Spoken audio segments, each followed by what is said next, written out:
and welcome to the inaugural Polanyi Conference on Science and Social Responsibility. My name is Emma Hansen, and I am the conference facilitator and an undergraduate physics and philosophy student at U of T. On behalf of the Department of Physics, I'm very pleased to welcome you here today.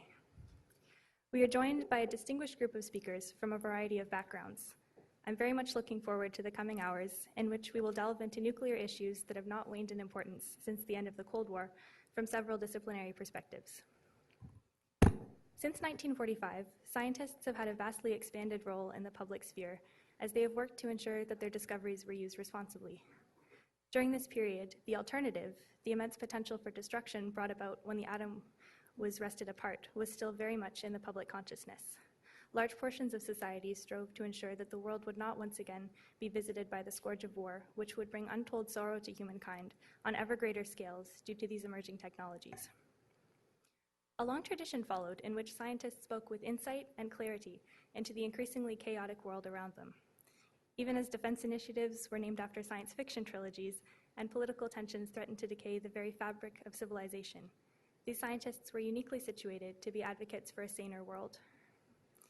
A brief collaboration between Bertrand Russell and Albert Einstein led to the founding of the Pugwash Conferences on Science and Global Affairs, of whose Canadian chapter we are happy to have several representatives with us today. Then there was Joseph Rotblat and his lonely abandonment of the Manhattan Project on grounds of conscience, Leo Szilard and his founding with Einstein of the Emergency Committee of Atomic Scientists, among many other important... Sure.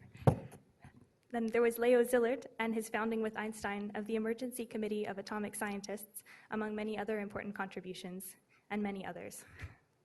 The purpose of the movement was perhaps best summed up in the closing sentence of the Russell-Einstein Manifesto: remember your humanity and forget the rest. And of course, this tradition of excellence in science and tireless advocacy for the public good is here personified in Professor John C. Polanyi. Immediately after Professor Polanyi's address, we will hear from the Very Reverend Lois Wilson, whose presence here is greatly appreciated. I would also like to thank Professor Stephen Julian, Chair of the Department of Physics, for being with us today, along with Professor Paul Kushner, the Associate Chair of Physics for Undergraduate Studies, who will welcome Professor Polanyi. Now please welcome Professor Paul Kushner.